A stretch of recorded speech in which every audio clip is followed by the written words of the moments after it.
For me, it was about wanting to live my life authentically and just sick and tired of hiding. I hid for so long. And at the end of the day, I felt like I didn't have a hero when I was a kid in baseball. I would drive to the ball field, listening to country radio, windows down, sound of freedom pulsing through my veins, and think, well, where are the people like me?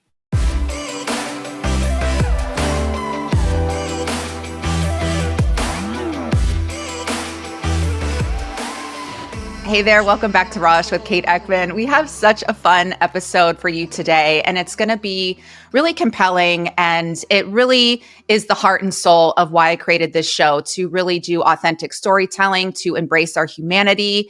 I love to have on guests who are very courageous and are going against the grain and really are daring and bold enough to be who they truly are. Not that polished, put together person we often present to the world, but that person behind the scenes who has some realness to share, who is perhaps disrupting the status quo a bit, which I can relate to. And I'm just so thrilled to introduce you to someone who's really going to give you the inspiration to embrace who you truly are and to come out as that person, regardless of how we think others will perceive us, or maybe the fear of how others will perceive us, maybe the fear of being seen or not good enough, or going against what mom and dad may like, or certainly what society says we should be doing. Let's throw all of that out and just really embrace and honor who we truly are. So someone who's going to help us do that, someone with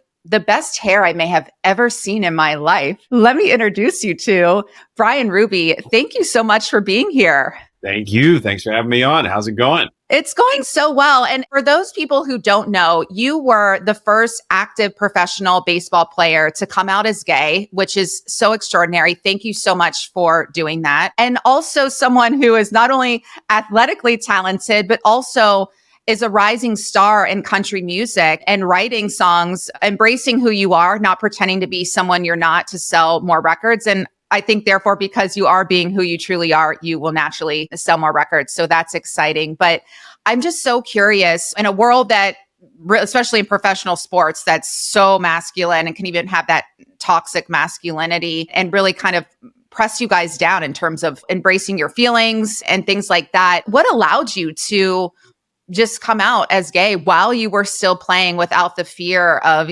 even being persecuted by some for your identity?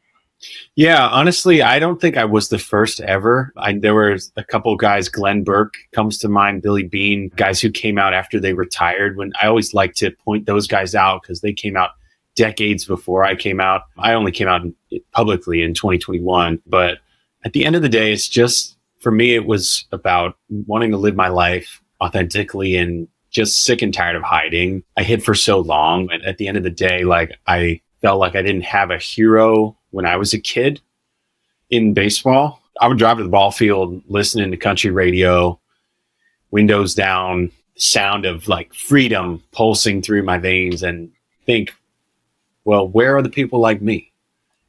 So in both of those areas, and those are just kind of the things that I grew up with and the areas that I was interested in and passionate about. So first it was baseball, now it's music. They've always kind of gone hand in hand, because whenever you're on the baseball field, especially like me growing up, playing lots of tournaments and going south and going to Georgia and going to Florida and Virginia, and there was always country music on. So those cultures are very intertwined. I always like to say that. But at the end of the day, I wanted to live my life and was sick and tired of hiding. Yeah, I'm writing down, where are the people like me? And when that comes to mind, I don't think of, in my case, I'll go watch Barbie. But Barbie, and what I loved about Barbie in 2023 was the Barbies were all shapes and sizes, races, ethnicities. But when I think of people like me, I think more people who are doing life on their own terms, who have the courage to be who they are, regardless of what people may say about them. Some people think it's weird I'm not married with children, for instance, at my age or at any age. Yeah. I feel like we get pressured to follow a certain path, whether that's the star athlete path, get the hot girlfriend, settle down. There's things that are expected of you. And I'm not saying, oh, it's so tough to be a star athlete. It's just that whatever environment we grow up in, we get pushed down certain paths, and it's very, very hard, and it ruffles feathers to stand out from that and to chase who you are and what you want to do. I've felt forever that I've had to go against the grain, and I just haven't fit into the boxes that you're whatever you're supposed to be that our culture tells us. You know what I mean?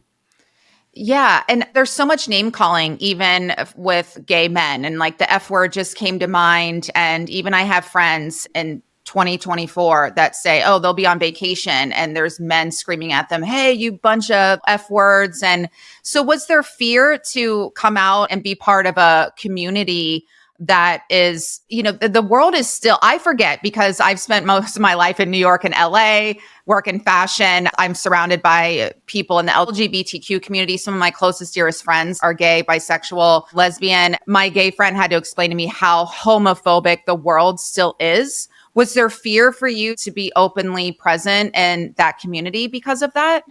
Yeah, I would say homophobic in many pockets.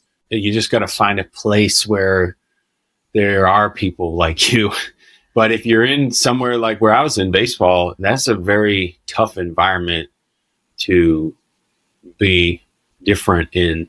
Baseball is very homogenous, very straight, white kind of culture, not a ton of diversity, So I would hear things on the ball field like F you every day. It was just a regular part of the culture. Yeah. And sometimes, maybe it wasn't directed at me, but it was just always thrown around as the insult. We were taught the worst possible thing to be is gay in baseball. You got to be a macho man. And at the end of the day, like whether or not you have the skill to connect the bat with the ball that's coming at you at 95 miles an hour has no correlation to who you date. It's completely different things. Obviously, I feel like most people understand that, but that was pretty regular. And I guess what I've tried to do with everything that I've done, whether it's in baseball or music, is just show that like, hey, we can be here. I'm inviting you in to know this part of me. It's just one part of me, just like anything else, what I ate for dinner yesterday or what kind of music I listen to or what I'm doing this weekend where we're going out and hanging out. It's just one part of me. But all I've tried to do is just show that you can be a positive contributing member of any arena that you want to be in if you work hard and you show up every day and give it your all. And if you put the work in, it'll pay off. And the proudest thing that I did in baseball, besides setting up our charity, which I can talk about, is the fact that I was able to stay on my team after coming out. I wanted to, that's it. And that may sound very basic, and I actually had the best year that I had in my career, the year I came out, because I felt more free and was able to play without a weight on my shoulders. But just the fact that I was able to stay on the team and show that somebody like me could play and play well, even though it wasn't in the major leagues, it was at a much lower level, just barely scratching the surface of professional baseball, but just show that we can play. And it's the same thing in country music. I'm playing bars, I'm playing the honky tonk. I'm not playing football stadiums like Taylor Swift right now. It's bars, and I'm opening for people, and I'm starting to get on the path. And really, like, all I want to do is just show that we can play too. People like me deserve a spot in country music if you put the work in, if you write the songs, if you show up every day. That's the name of the game. Yeah. Walk us through that decision-making process of deciding it's finally time to come out while you're still an active baseball player and you still have these teammates who are saying some of the things that they're saying in the culture that we live in. Because I know there's at least one person listening and living who, whether they want to come out as gay or maybe they need to come out to their partner as unhappy and I need to end this relationship, or, you know what, this isn't working for me anymore at this job, or whatever relationship or whatever identity that we're ready to release and let go of. Can you talk to us a little bit about how you were able to do that and how you can encourage others to do the same? Yeah, for me, I was in a relationship at the time. We can come back to that a little bit later because that's on topic with the music right now. But I was in a relationship, and I was just like, I would do things like go over to my partner's family's house for Christmas and we took a great picture under the Christmas tree, and I opened up my phone on Instagram to post it just like anybody else. Picture with your partner and his parents under the Christmas tree. Like pretty basic, pretty standard, nothing like scandalous or anything. And I had like this gut feeling that I shouldn't do it, and this pit in my stomach like, oh my God, if I ever post a picture, something as simple as a picture under the Christmas tree, I may never get my job back ever again in baseball. I may never play again. That was the fear. And just because of one thing like that, if anybody knows. And finally, like what I did was I decided, okay, if I get signed again for that season and I feel like I'm ready, I'm just going to come out, because I got to a point, I don't know if years earlier, if I had been ready to come out, I just kind of wanted to play like on the down low and just play baseball and or try to work my way up. But finally, I got to a point in my life where I was like, okay, it's time to do this. And it's the same thing with the music. Like I started here in Nashville as a songwriter, writing songs for other artists. I've written over 40 songs that have got recorded by different country and pop singers. But for me, it was like, okay, I need to be the artist now, not the songwriter. I need to be in front of the camera, in front of the microphone, because they say if you can see it, you can be it. And again, I just didn't grow up with like a lot of people that I looked up to or was aware of in baseball or country music. And now it's like a very fulfilling mission for me to both do my music and be in front of the microphone and be that person that I couldn't see as a kid. And the same thing in baseball with our charity. See, I want to get to all of this. I do have one question though, and it's a little heavy. Someone very close to me died by suicide because he would rather be dead than openly gay or bisexual. And it was so heartbreaking to learn this. And you know about this epidemic, not just suicide, but a lot of young people and kids are scared to be who they are for so many reasons. And my friend is no longer physically present, but what would you say to him, you know, even on the other side, or people in that position that think the only choice is to end their life rather than be openly gay? Yeah, there's definitely been times where I've been pretty down, pretty depressed, especially when I felt like I was so different than everybody in high school. I didn't really pinpoint it, but I kind of just refused to accept it at the time. But I knew that I was different. And times where I've really struggled and felt like there was nobody that I could talk to. So I know I get messages from people every day on social media who reach out to us, or young players who reach out to our charity in baseball. Pretty much the thing that I say, it's a little cliche, but it does get better. You know, it's just like for me, everybody's circumstances are different. I've been lucky that I've been able to find people like me in the areas that I'm interested in and the things I like to do. But don't give up. Search for people like you. We all have one of these in our pocket. You can Google pretty much anything, and you got to find your people. It does get better if you're able to just take tiny little baby steps in the right direction forward to trying to find your people. Pick your chosen family of people who support you. They say you are like the average of the 5 people you spend the most time around. I really believe that. It really is the power of choice and your chosen family, your chosen relationships. And I'm just so proud of you and happy that you were in this loving relationship and you chose to stay alive and to be who you truly are and come out, rather than thinking the only way out is death because of what mom and dad will think or society will think or the teammates will think. And so it's not to shame anybody else's decisions by any means. It's really just a testimony to the power of choice and choosing the truth. Can you talk a little bit about that? Just owning your truth? Yeah. I mean, I've felt for forever, I've felt this is how I am. I don't think it's a choice. I think it's just how I was made. And I think that lots of LGBTQ plus people relate to that, you know, and for me, I always try to frame it like, well, so as my job as a songwriter, like it's all about how you frame it. That's what I've learned from my 5 years in Nashville, how you frame the story. And for my story, what I wanted to do was, hey, I am inviting you in to a part of me. Like if I am willing to be vulnerable with you, like then you can be vulnerable with me and we can have a deeper relationship. The way that I prefaced it was like, I'm inviting you into this part of me and you can accept me or not. But like, if you don't accept me, then I'm not really going to pay you much attention. Like, I'm living my life. You know what I mean? And I was a little hard-headed about that. But at the end of the day, it's a real find out who your friends are moment. There's a country song I love by Tracy Lawrence, where it's a little cliche, but it's run your car off the side of the road, get stuck in a ditch way out in the middle of nowhere. Who's going to be there for you? Who's going to come? Those are your real friends. Who's going to show up? And coming out is a real find out who your friends are moment.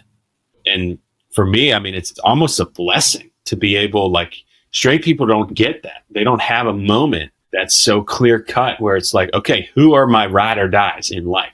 Let's get rid of all the fake people, you know, who are just around me because of whatever. So let's figure out who's really in my corner. So that's a blessing, I feel. And now that I know that, now that I know who's riding with me, you know, we're off.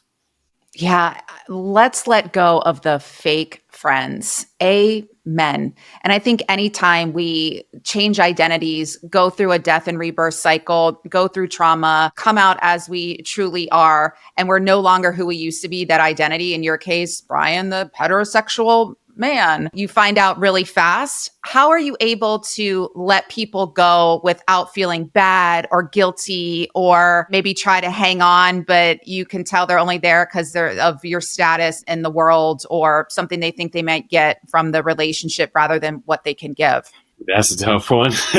A lot of work, a lot of inner work. I've had to really solidify and gain confidence in who I am. You know, I've had very little confidence growing up, I think, just feeling so different than everybody. But I think as you get older, I just have tried to surround myself with people who empower me for who I am, be very intentional with that. I'm friendly with a lot of people, but I have like a small, really core group of friends.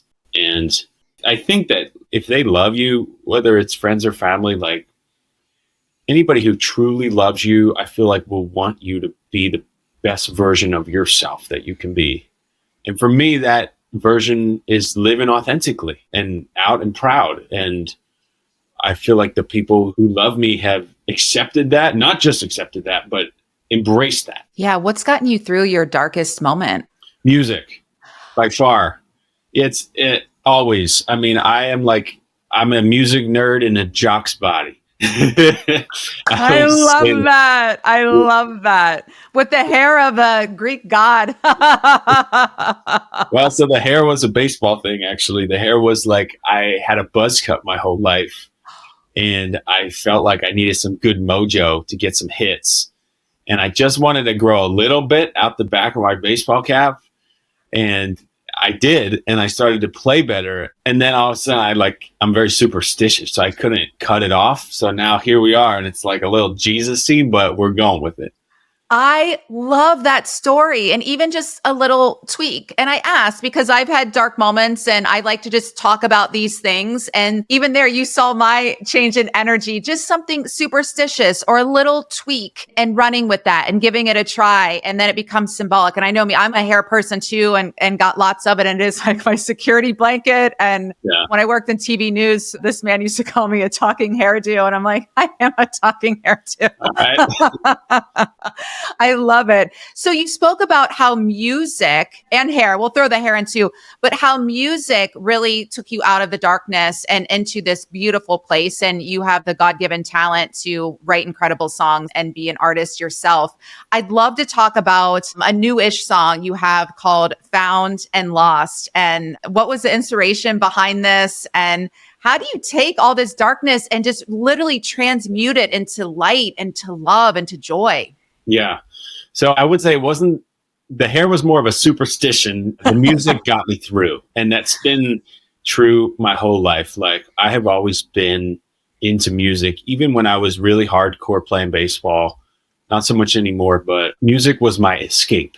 Music was my thing. I could put the headphones in and I could escape an environment that wasn't super welcoming to me at times. And I could curate my playlist, and I dove in to the stories in country music. I really related to country because of the storytelling.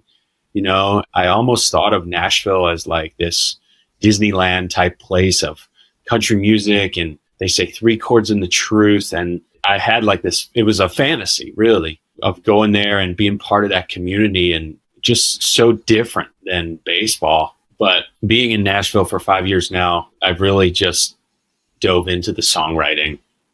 And my current project that I'm releasing right now, like you said, Found and Lost, is a breakup record, bringing it all the way back to the beginning about how I was in love for a bit there and came out in baseball, but we went our separate ways, and it wasn't quite done in, let's say I was on the receiving end of the breakup.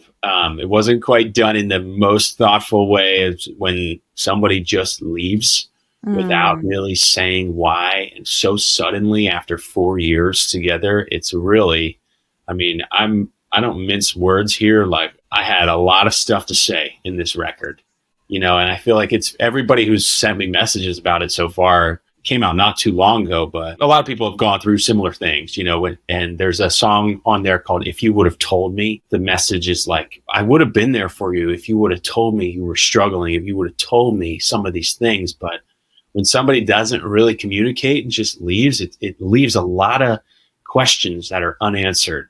And so for me, that it was pretty clear that it was like I could reach out, but that was a dead end road there. And I still haven't heard from my ex at all since the day that we separated, which was really, really just shocking for me. I felt like it was going so well. And there's the songs on the record. There's a song called Return a Ring, where I thought what we had was the real thing. Now I got to return a ring. It's a whole storyline of like when love leaves and all of a sudden the shock of that, to If You Would Have Told Me. I read the 5 Stages of Grief book, and it felt, because it was a loss. Yes. It was when the person you're closest with just disappears so suddenly. It's a loss. And there's a song in there called Comeback that I'm doing an acoustic version of, and it's by far the most meaningful song on the record, for me at least. It's the moment when you realize, you know what? Like, after what you did to me, if you're going to come back, I'm never going to talk to you again. It's like, and the tagline is very simple. There's no clever, oftentimes I do like that whole Nashville songwriter thing, and we weave metaphors in there and clever wordplay. And this song was just straight up like, if you want to come back, don't. That's the hook. Ooh. It's real, it's raw. And the day we wrote it, I felt like such a release. And then the final song on the record is called Lost on Me, where it's sort of like me asking what the heck happened with some of these other songs. If You Would Have Told Me, and Love Goes Without Saying Goodbye. And finally in Lost on Me, the line is, my lover found another, so now I'm the one who's free. Ooh. Right. So it's like the moment when you realize, okay, what happened? Here's what I found out what happened, but you know what? I'm moving on. This is my life, and it's your loss. At the end of the day, if you're somebody who has the capacity to do that and leave somebody in the dust, I'm better off. I'm glad I found this out now. I'm better off. And you know what? I am living my life. I got so many good things going. We got a charity that's helping young LGBTQ kids who play baseball. I'm writing songs every day. I'm hitting the road. I got a band. We're playing gigs. We're making noise in country music. And I want to be somebody within the genre that I felt like I couldn't see as a kid. Somebody who's making songs from the heart and living their life authentically and just singing about what I care about. And there's so much good stuff that's going on. We got to focus on that. And the EP is a journey. It gets us from start to finish there. And, we're nowhere near the finish line in what I want to do in music, but it's happening. And it's a whole storyline. It is so beautiful. And thank you so much for sharing all of that. And you will find love again. I feel that with every inch of my body. I'm sorry for that heartache. It is so painful, and we've all been there. And if you haven't been there, your time's coming. So buckle up. and listen to Bryan's music and listen to this interview again and again just for his insight and advice. What did you learn about yourself from this heartbreak and painful experience? Yeah. Well, this is rawish, right? So this is raw and real. Here we go. I learned that I could take care of myself. I learned that I was relying on someone for stuff and that I can do it. I found my independence again. I rediscovered the passions.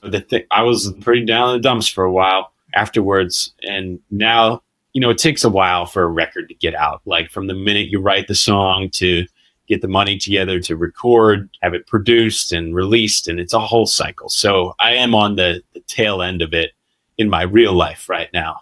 And what I've learned post breakup is just that, like, I got to dive into the things. It's an excuse really to dive back into the things that I'm passionate about and really redirect the next part of my life. I thought I was going in one direction with that song, Return a Ring, and now I'm redirecting into my goals and into my life and investing my time in places where there's more potential. Ooh, yes. I'm watering the seeds that I want to grow now. It's a transition coming off of breakup land, but I'm living my life for me. And that's an empowering thing once you can get to that mind space, Yeah. When I think of your story, I certainly think courage and authenticity. Thank you also for your vulnerability. But I can't help but, I'm even like gritting my teeth as I say it. The grit that you embody and the grit that it takes to be the professional baseball player and compete at that level, to make it in country music and take all that on, to come out as openly gay in a homophobic sporting world and culture, and to keep gritting your teeth and just going through the heartache and keep showing up. And it's such a testament to your character. And I know, myself included, so many people listening who at times have wanted to throw in the towel, or they'd love to experience just a fraction of your success, or they want to start the business, or they want to, whatever their thing is, whatever their craft or joy is. And I've had this moment too. I'm curious on your thoughts. You have these moments of, who cares? Why does it even matter? There's already a bunch of people doing this, or I do this great post and the algorithm doesn't show it to anybody. Like, why bother? Mm-hmm. Why bother? Yeah.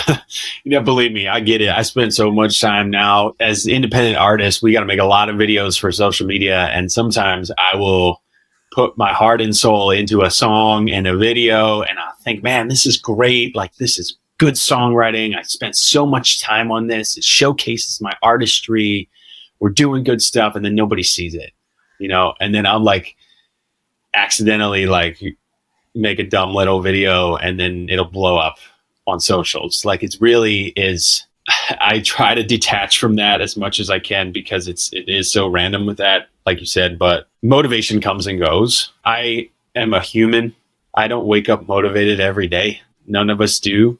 But for me, it's really about discipline, and the discipline comes from your goals.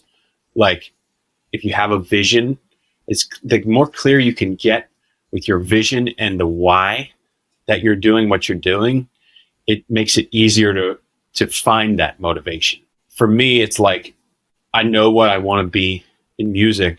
I knew what I wanted to be in sports. Now I know what I want to be in music. And it's about getting up every day and putting the work in and just doing something that can help. You don't have to be like climbing Mount Everest or solving world hunger every day. It's just like the ability to just do something that helps, something that aligns with your goals. It can be just the tiniest little thing. Yeah. Or if it's a day when you're really down and out, we work super hard. We hit the road. We play a lot of gigs. I played over 100 gigs last year. If it's a day that I need for myself, just rest. But at the end of the day, that's helping me too, because if I can get good rest, I know I'm going to wake up the next day with some energy, and then I can chase down my goals. The motivation comes and goes, but you got to remember the purpose of why you're doing whatever you're doing. You and I, we're so in alignment. That is, why is this important to you and why right now? And your why will keep you going, because if it is just to get the likes, get the views, get the money, get people to like you, validate your existence, it's going to be hard to sustain that. But for me, even in writing my book, for instance, my why was my 2 loved ones I lost to suicide. I dedicated the book to them. I wrote it for them and everyone who struggles with mental health, which, as I've discovered, especially during COVID, is all of us. And you have that strong why, all the people that look up to you, and you've been such an inspiration. You certainly inspire me. I appreciate anybody who's just daring to be who they truly are. And I say that also knowing that so many people have no idea who they are beneath the labels of baseball player, country music singer, friend, father, whatever. And so inviting people to take those steps into knowing who they truly are. Do you have any insight there on how people can get underneath the hood of the car to get rid of all the labels and embrace more of who they are? And how do you really even know who you truly are? Yeah, I think it's just a gut feeling. You have whatever you feel in your gut, you have to be willing to explore that, whether that's like sexuality related or like passions related with what you like to do day to day. There's always labels that are attached to us in what we do and where we're from, but anything as simple as like exploring your passions, taking time, really intentionally taking time to like do the things that you're interested in. There's a lot of stuff that I'm interested in, like you said, this is raw and real. So there's a lot of stuff that I'm interested in that the world doesn't see. I love certain kinds of books and movies. Like I love to dive into like history stuff. I love like old war movies. Like it's just like a passion. It's how do you figure out who you are? You figure out what you like to do. And maybe that doesn't like align with like, okay, I got to be like a cool country music singer. But one day I'm going to write a kick song about like, I think of Jamie Johnson's song In Color. Like he's probably the same way with some of the verses of that song that sort of like ties in history, you know, and it'll help me. So you just can't be afraid of what you're interested in at all. Yeah. I talk to a lot of younger athletes, a lot of younger musicians. It's about showing up every day and chasing down what you're passionate about. Yeah. And even if it doesn't make you money at first, and I want to go back to something you said earlier about rest, that's been a huge theme for me. And it seems counterproductive. It seems counterintuitive because it is. And it's really challenging to fight against programming that says you got to work 20 hours a day and you got to grind just to do anything or be anybody. And I find when I shut all that noise off, and rest and have that quiet time, that's when you get the downloads and the inspiration. And it really is, for me, and you're a musician, about fine tuning our instrument so that we can play it for the world with more sharpness and clarity. Or I guess you don't want to be sharp in music. See, I'm a non-musician, but more clarity and more.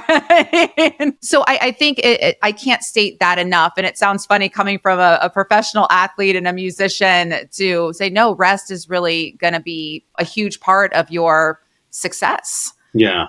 Yeah. And sports too. Like it really clicked when I had one trainer, Dave Laser, back home, who showed me this video and explaining that, like, you know, we lift weights all day, but it's when we sleep that our body pumps the nutrients into our muscles to recover and build them up stronger so that when you go back to the gym the next day or the day after, you are stronger and more capable.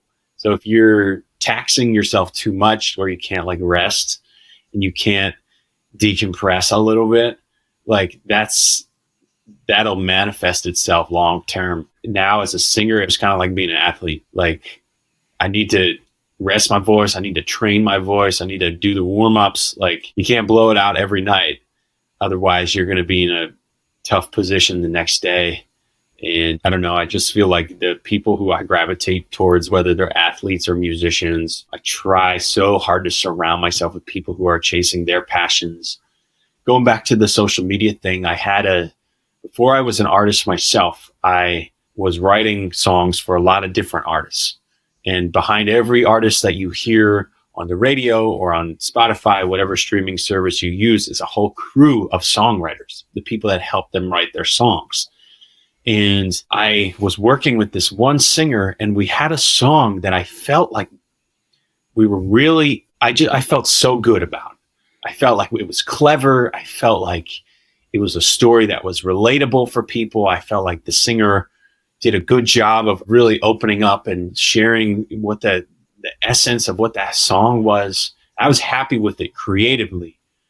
But the song went up and was released, and it did well, but not as well as the singer wanted. And I was hanging out one day backstage, and that singer said to me, well, this song just isn't getting me famous enough. Ooh. And I was like, whoa there. Let's unpack that. Like, okay, so you're writing songs because you want to get famous? Or because if you want to get famous, probably you shouldn't spend all these years like grinding in music, and you should probably just make a whole bunch of TikToks and try to jump on the trends and get famous, or whatever your path to wanting to be famous is. But it was just coming from such a different place. I felt like there's definitely some satisfaction in the songs if you're just trying to make music that you care about and that feeds your inner child, and songs that you like. Every single song that I release, I love. I write so many songs. I've written hundreds of songs that the public will never hear. And people say that I'm on the path to figuring it out songwriting wise. We have different accolades. Got named as a finalist for the John Lennon International Songwriting Prize last year. And what people don't realize is how many songs it took that I will never show people because they sucked to get the one good one. It's like baseball. You get a hit 3 out of 10 times and you're in the Hall of Fame. In music, it's a lot less. If you get one good song out of 100, you're in good shape. But you have to put the work in to write the other 99 so that you can develop the songwriting muscle and be in that space. And if you're doing it just because you want to get famous, or just because for other reasons like that, I feel like it won't work out. And the singer that I was talking about is no longer in music. Wow. Still trying to get famous, doing something else, which go for it. Go for your dream. I don't want to crush anybody's dream. But for me, in tying this back to the Heartbreak EP that I just released, it's my second EP. The first one was about growing up on the baseball field, which was a real life story for me, and coming out. And there's a song called Left Field. That's my most streamed song to date. And the chorus is, you gotta be who you are. That was very much what I was going through when I was coming out in baseball. So that project, even though none of the songs were smash hits commercially, it still fed my inner soul and felt good for me to release. And same thing with this Heartbreak EP. The mission came from just trying to write some of these songs to help me get through this. Yeah. And I'm a believer that if you do things and it comes from the right purpose, it'll connect to the right people. Whether that's the baseball fans with the first songs, or these songs connecting to people who've gone through breakups. And I know a whole lot of people who've gone through breakups. So that's the mission. Thank you so much for all of that. I have 10 questions for you. I forgot half of them, but something that came up as you're talking, another country music artist, Shelby Lynn. This is I even use this story in my keynote. And I remember her winning Best New Artist at the Grammys a little over 20 years ago. I had never heard of her. And but I will never, it's the only acceptance speech I've ever remembered, besides when Kanye interrupted Taylor Swift at the VMAs. But she said, Best New Artist, she said, I'm paraphrasing, but it's only taken me 13 years and 7 albums to win Best New Artist, which I thought could only be for like your first album, Best New Artist. And she was a little snarky, gracious, but snarky. And I thought, wow, to be recognized as Best New Artist 13 years and 7 albums into the game, where so many people like this man would have given up, or you think it's not hitting. And so you show that she was doing music for the passion of it, or people are always looking for what's my purpose. It's like, well, what are you passionate about? That's a huge clue. But thank you for that. And even in your journey and mission, because maybe you're not as well known right now as Tim McGraw or Keith Urban, but your music is still so important, your message. And I think sometimes we focus more on, is my song going to impact 10 million people or 10 people? And that those 10 people, they're unworthy. And it's just, even myself, I've archived some posts. I'm like, oh, this post isn't performing well on social media, or I have to reinvent the wheel to get a lot of engagement on this post. But I'm like, were those 10 people not worthy of their lives being changed by what you posted? So I think thank you for speaking also to some of the younger generations who want that instant gratification. And it's really just not the name of the game. It's like you practicing once and becoming a professional baseball player. No, you were at the field like every day for years, literally. Yeah. You have to plant the seeds years before they ever come up. Like for me, in hearing about other singers who've been on similar paths, Chris Stapleton is someone I really look up to because he was a songwriter for other artists before he got his chance, just like me. Ed Sheeran. I was reading, had like 7 EPs that were released before he blew up, And I didn't know that. And he's phenomenal. Have you seen him live? No, it's on the bucket list. Oh, you got to go. I went by chance last summer after Taylor Swift. So I'm at the same stadium, SoFi in Los Angeles. I'm like, nothing's ever going to top this. And I'm not, but Ed Sheeran, I'm like, oh my gosh. Yeah. Yeah. And he's just somebody who, again, is like, it's all about the songs. That's what it comes down to for me. I mean, Jelly Roll, another one, his acceptance speech that he gave recently, like I don't know how old he is, 30, 38 or 39-year-old man who just won Best New Artist. He's released a whole bunch of stuff as well.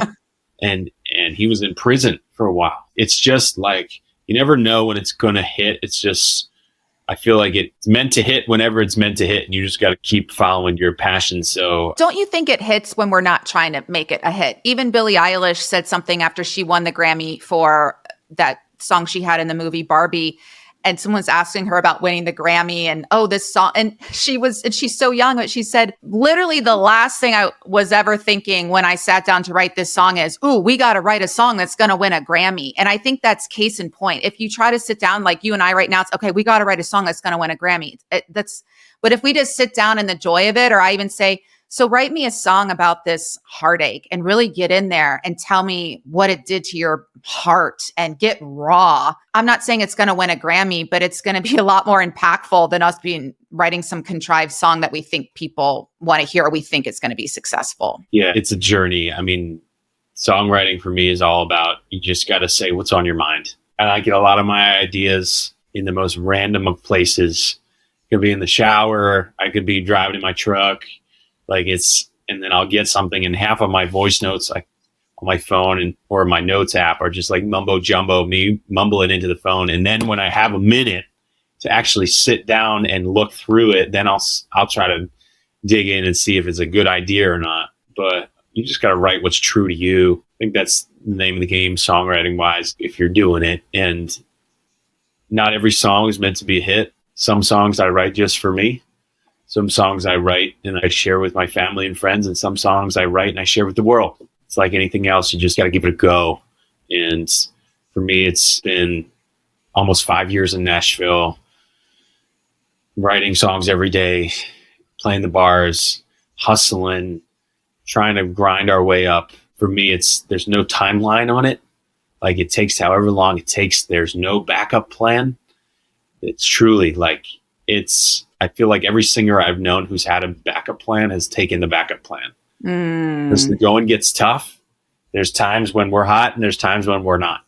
But I know one guy who wanted to do some kind of tech thing and went back to get his degree so he could do like IT. And I know another guy who moved back home, and it's just like, for me, there's no backup plan. I'm staying here in Nashville forever. It takes however long it takes. We're going to make it work. We don't know how, but we're going to do it. I believe in you and I believe you. And I love that philosophy. One thing that's coming to mind is underneath all of these desires and feelings of wanting to be successful and financially free and impact a lot of people and quote unquote be famous or blow up, as that gentleman said, or go viral. I think underneath that, something that's come to mind for me recently is we really just want to feel safe. We want to feel safe financially, and we want to feel safe in our identity, whatever that is. We want to feel safe in our desires. We want to feel safe in our truth and in our bodies. Do you have any insight on how we can do that? Just feel more safe overall, because what you've done in many instances has been unsafe. Yeah. And you've chosen to do it anyway. And it sounds like in doing that, you do feel a sense of safety because you are free. Yeah. For me, safety is all about figuring out who you can rely on. For years, I played baseball at the lower levels of the pro ranks, which I would do things like flying to South America to go do a tryout and taking the bus down the coast of South America, with my baseball bag and a backpack. And that's not really that safe. of an environment, or flying on my own dime to go try out somewhere if I didn't have a spot, or moving to Nashville with money for first month's rent and everything I owned in the back of my truck and knowing no one, and finding a place on Facebook Marketplace that's finding a guy who was renting out a room in his house. 4 or 5 guys lived there, and he would rent out the rooms, and I had an old futon from my mom's basement in the back of the truck, and that's what I slept on for my first year in Nashville. But I learned through all of that I can rely on myself. If I'm taking the bus down the coast of Chile in South America, I got to figure out what I need. I need the essentials. I need to figure out where I'm getting food the next day. I need to figure out where I'm staying. I need to figure out how I'm getting home. I needed a local SIM card so I could use my phone. So I had to go figure out how to get that. It's just figuring out one thing at a time. And safety is also about figuring out who you can rely on, who's in your corner. Like I said, I don't have the giant group of friends, but I know the people I got are solid people. If I make that call, I can rely on them. Or if I text them, I need something. And if they need me, I'm going to be there for them too. So it's just about building up your network of people with shared passions and common purpose and people you can rely on. Yeah, and you've created that safety for others through your charity, Proud to Be in Baseball, and building community, helping others truly embrace their identities and their truth. Can you tell us about that and how it relates to the legacy you want to leave behind? Yeah, I created our charity, Proud to Be in Baseball, to just be the megaphone whose sole purpose is to show that LGBTQ plus people can be in baseball. So even though I'm a country singer now and not actively playing anymore, we still do a ton of events around the sport and are trying to do as much as we possibly can to show that next generation that it's possible. We do all kinds of stuff. We're based here in Nashville. We're a member of the Tennessee Pride Chamber of Commerce, and we've done a lot of local events here as well as hit the road, especially during Pride Month, because that's when pretty much every Major League Baseball team has their Pride Night.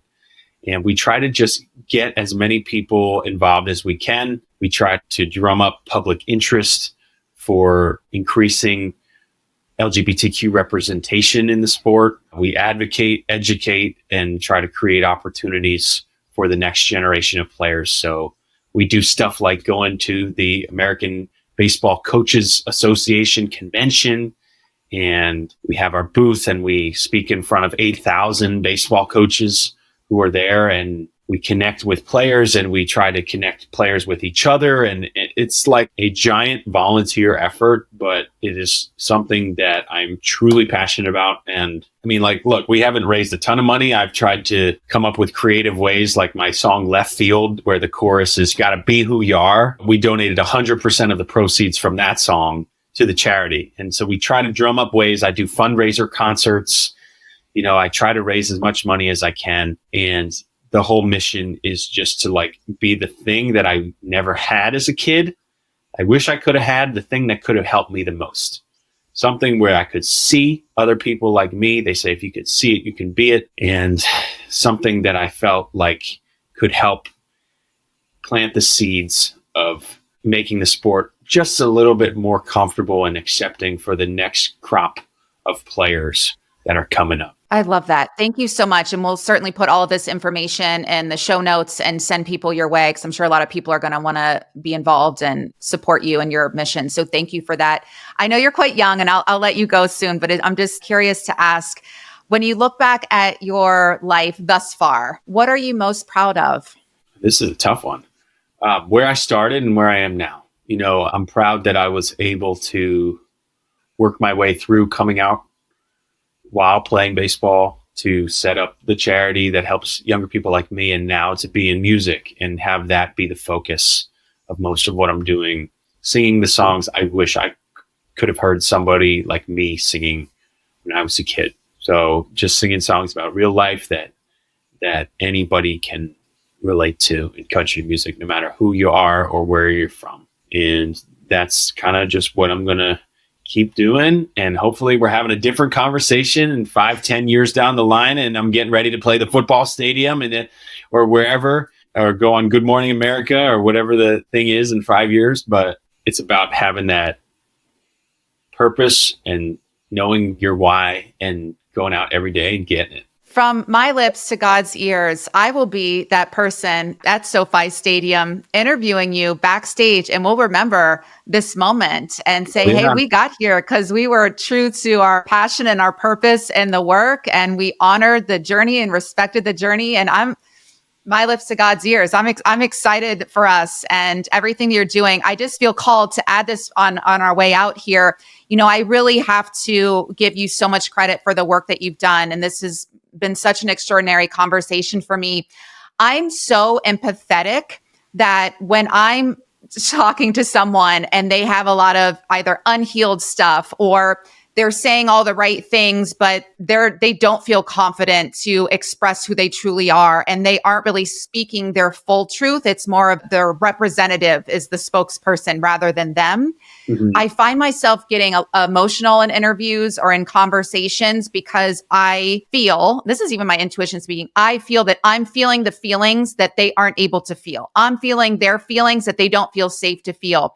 And while I've been so touched by this conversation, I don't feel those emotions coming up in me, which tells me you have done the work, my friend, because there is safety there and truth and authenticity. So thank you. Because so many times I'm crying and I'm like, these aren't even my tears or what's happening. But so few people, and I say this with love and no judgment, it's challenging, as you know, but so few people are able to show up, especially in a public interview, and not send the representative, to send themselves. So thank you for that, because you're going to give people that safety and that freedom to do it too. And you're such a template and role model for how to do it. So thank you so much. Thank you. Thank you for doing this. This is raw and real. And I get a lot of interview requests, and I have become a little more picky and choosy about what I'm doing, but this was a mission that I could get behind. So I really appreciate what you're doing, and I'm excited to listen to the other episodes when they come out. Yeah, thank you so much. We'll have to do it again, and I'll see you in a few years at your big stadium tour, and my show will be on the road too. So right. I'm so excited. Bryan Ruby, thank you so much. You're such an inspiration, and thank you for watching. We appreciate you being here. We'll see you next time right back here on Raj with Kate Eckman. Bye, everybody.